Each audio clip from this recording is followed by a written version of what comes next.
Assalamualaikum warahmatullahi wabarakatuh. Selamat siang Ibu Nanda selaku dosen pengampu mata kuliah Teknik Pemisahan. Kami dari kelompok 4 akan mempresentasikan hasil review jurnal mengenai isolasi dan analisa genistein dari tempe busuk menggunakan metode kromatografi kolom.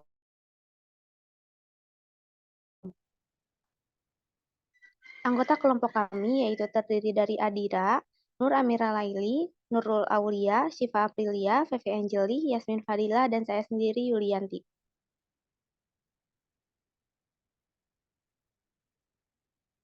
Pokok pembahasan kali ini yaitu terdiri dari pendahuluan, alat dan bahan, prosedur, hasil pembahasan, dan kesimpulan.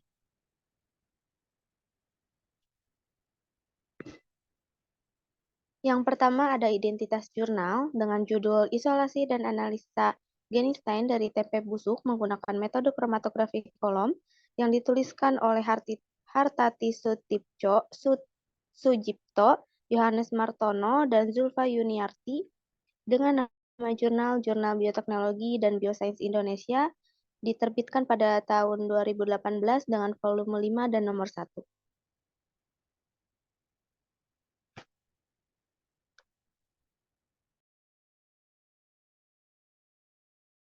Baik, selanjutnya ada pendahuluan. Isoflavon merupakan polifenol yang termasuk dalam golongan flavonoid. Bahan pangan yang urutan pertama kaitannya dengan kandungan senyawa isoflavon dan derivatnya adalah kedelai. Terdapat 4 bentuk isoflavon di dalam kedelai, yaitu glikosida, asetil glikosida, malonyl glikosida, dan aglikon, yang masing-masing memiliki isomer.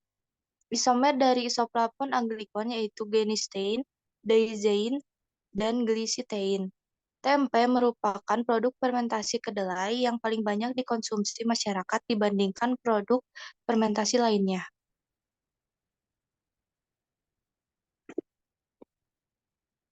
Kemudian, kandungan genistein dalam tempe mencapai lebih dari 2 kali lipat dibandingkan kandungannya dalam kedelai yang belum diolah. Berbagai penelitian tentang genistein terus dilakukan sehubungan dengan bioaktivitas genistein, di antaranya anti kanker, anti tumor, dan antioksidan. Pemurnian genistein dari ekstrak kasar akan dilakukan secara kromatografi kolom. Sedangkan konsentrasi genistein, baik dalam ekstrak maupun isolat, ditentukan dengan menggunakan kromatografi cair kinerja tinggi atau HPLC.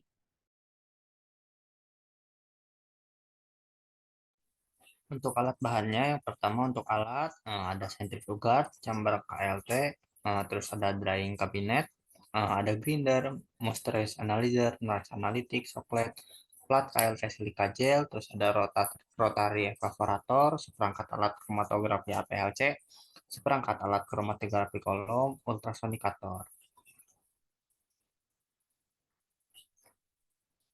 Terus ini ada contoh seperangkat alat HPLC dan juga ada ilustrasi alat kromatografi kolom.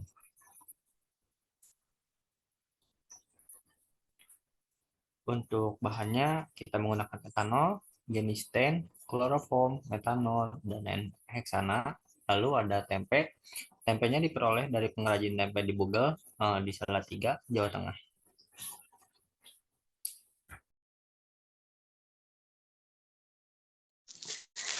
Baik, selanjutnya ada preparasi sampel, yaitu prosedur pengujian yang pertama. Sampel yaitu tempe yang pemeraman hari keempat dipotong secara tipis-tipis, lalu dikeringkan pada drying cabinet dengan suhu 50 derajat Celcius selama 2 hari.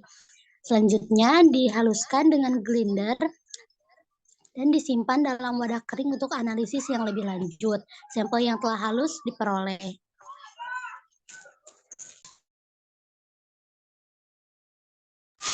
Selanjutnya, prosedur pengukuran kadar air, yaitu sampel ditimbang kurang lebih 1 gram dan dimasukkan ke dalam alat moisture analyzer. Selanjutnya, dilihat kadar air sampel yang tertera pada layar monitor alat terhitung sebagai presentase air yang hilang saat proses pemanasan sampel. Nah, hasil presentasi kadar air pun diperoleh.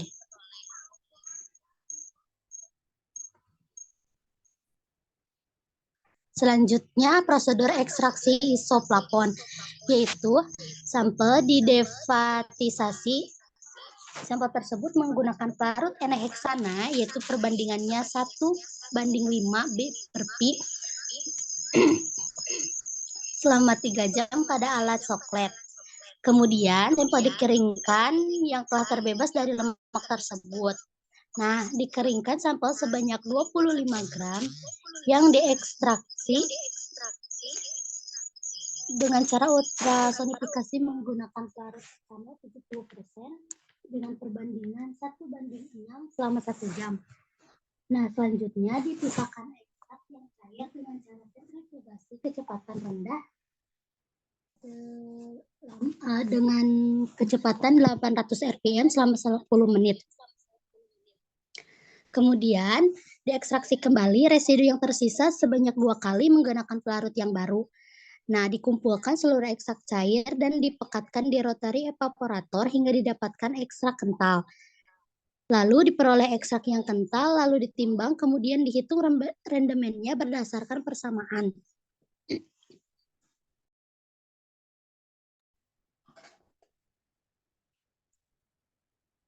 Selanjutnya ada kromatografi lapis tipis. Nah, sampel dilakukan dengan menggunakan fase diam plat silika gel F254 dengan fase gerak berupa campuran kloropom, yaitu metanol sebagai komposisinya. Lalu dilihat pengamatan yang dilakukan di bawah sinar ultraviolet dengan panjang gelombang 254 nm. Selanjutnya diukur nilai RF lalu dibandingkan dengan nilai RF senyawa standar Genstein. Nah, perhitungan nilai RF dihitung dengan persamaan, yaitu RF sama dengan jarak yang digerakkan oleh senyawa per jarak yang digerakkan oleh permukaan pelarut. Nah, hasil nilai kromatografi lapis tipis pun diperoleh.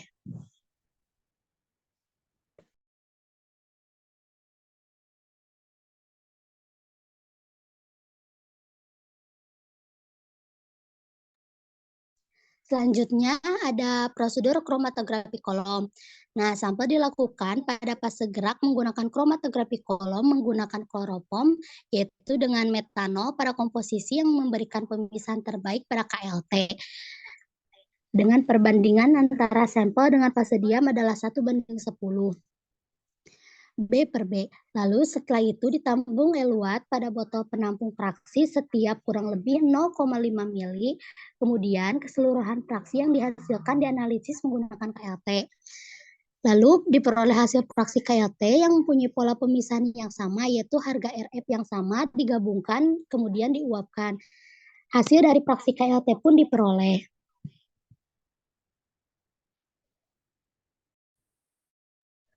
Selanjutnya ada penentuan kandungan isoflavon Genstein. Yang pertama, sampel diidentifikasi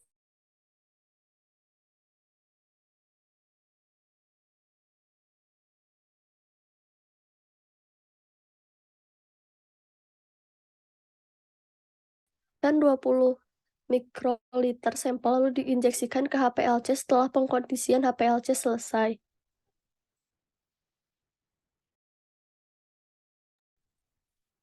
Selanjutnya ada kandungan isoflavon Genstein.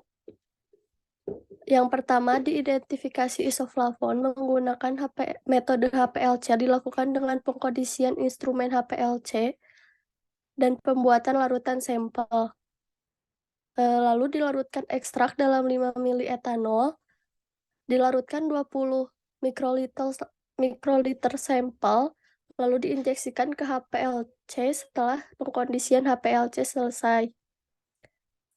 Lalu dianalisis kromatogram HPLC dan menggunakan pembanding kromatogram isoflavon Genstein standar. Dan didapat hasil kandungan isoflavon Genstein.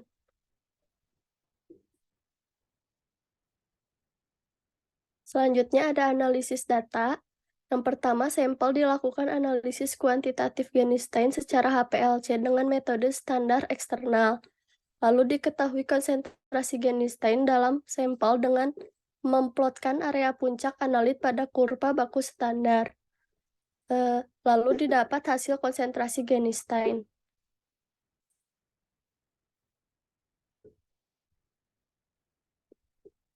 Adapun hasil pengukuran kadar air berdasarkan proses pengukuran kadar air serbuk tempe busuk yang sudah dikeringkan sebesar 6,5 0,51%.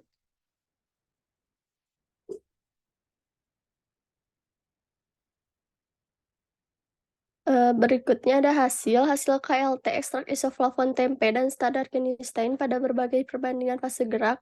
Bisa dilihat ya teman-teman, ini ada hasilnya. Dapat disimpulkan standar genistein ekstrak isoflavon yang noda 3 pada perbandingan 50:1 itu tidak ada hasilnya. Terus noda 4 pada perbandingan 20:1 itu tidak ada hasilnya.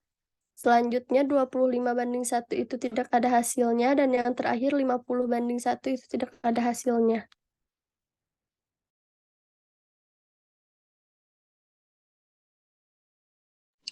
Selanjutnya ada hasil rendemen ekstrak isoflavon. Ekstrak isoflavon diperoleh melalui ekstraksi tempe fermentasi hari keempat dengan metode ultrasonikasi menggunakan pelarut etanol 70% yang sebelumnya telah melewat tahap defatisasi menggunakan pelarut N-heksana. Rendemen ekstrak isoflavon yang diperoleh sebesar 24,87%.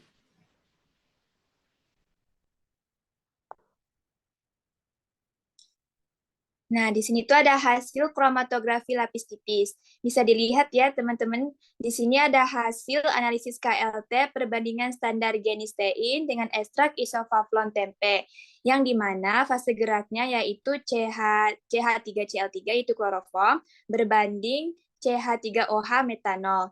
Sedangkan yang berperan sebagai fase diamnya itu silika gel. Noda kiri berupa genistein dan noda kanannya berupa ekstrak isoflavon tempe.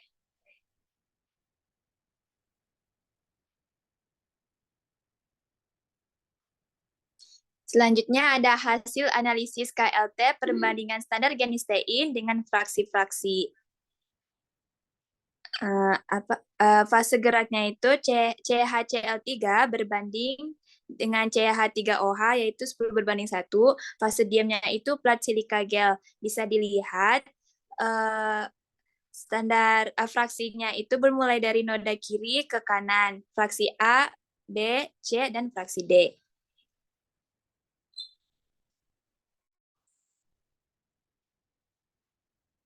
Selanjutnya ada hasil dari kromatografi kolom.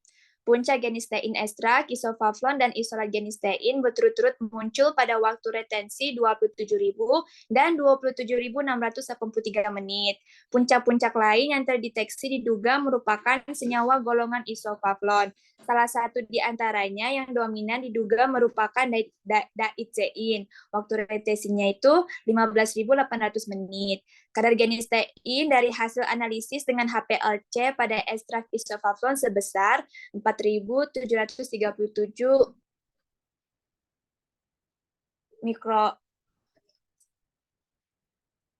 mikrometer.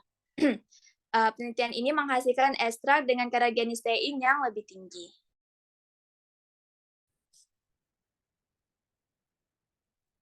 Selanjutnya ada hasil reaksi hidrolisis genistein menjadi genistein dimulai dari genistein ya. Ini teman-teman di sini ada sampel genistein.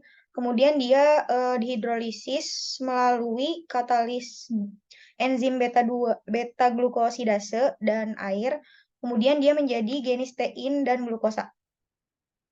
Di sini ada pembahasan, jadi rendemen ekstrak isoflavon diperoleh melalui ekstraksi tempe fermentasi hari keempat dengan metode ultrasonikasi menggunakan pelarut etanol 70%, yang sebelumnya itu telah melewati tahap defatisasi menggunakan pelarut N-heksana. Nah, pada hasil KLT, semakin banyak perbandingan kloroform yang digunakan, maka nilai RF yang dihasilkan itu semakin rendah dan noda yang munculnya itu semakin sedikit.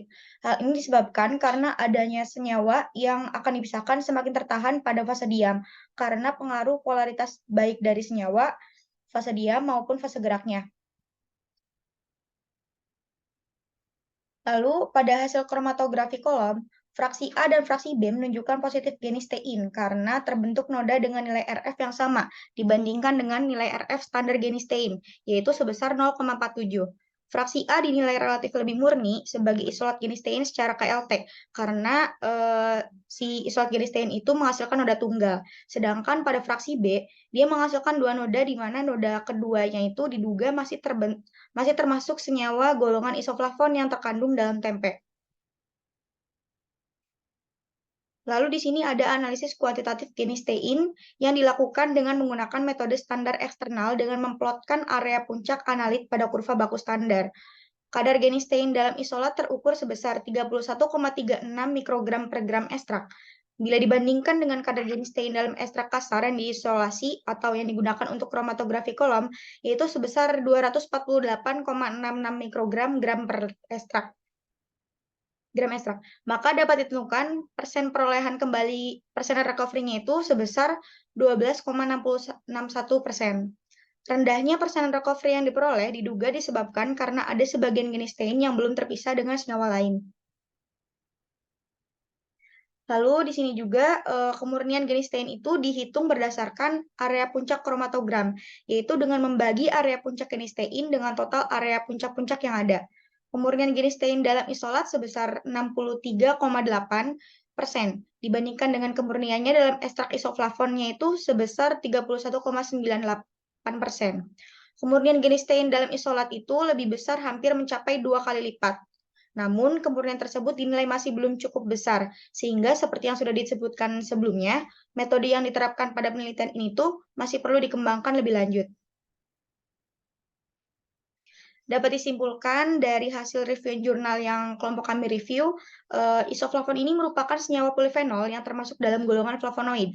Rendemen ekstrak isoflavon yang diperoleh melalui ekstraksi tempe fermentasi hari keempat itu dengan metode ultrasonikasi menggunakan pelarut etanol 70%, yang sebelumnya itu telah melewati tahap defatisasi menggunakan pelarut N-heksana. Kombinasi fase gerak yang tepat dalam isolasi genistein adalah kloroform berbanding metanol, yang dimana 15:1 volume per volume. Kandungan genistein dalam ekstrak kasar isoflavon tempe busuk hari keempat itu sebesar 4.737,5 dan isolat genisteinnya itu sebesar 31,36 mikrogram per gram ekstrak. Sekian presentasi dari kelompok kami, kelompok 4, yaitu tentang review jurnal tempenya. Sekian, apabila ada yang mau ditanyakan bisa langsung ke komentar di GCR ya teman-teman. Sekian, kurang lebihnya mohon maaf. Wabillahi taufiq wal hidayah. Wassalamualaikum warahmatullahi wabarakatuh.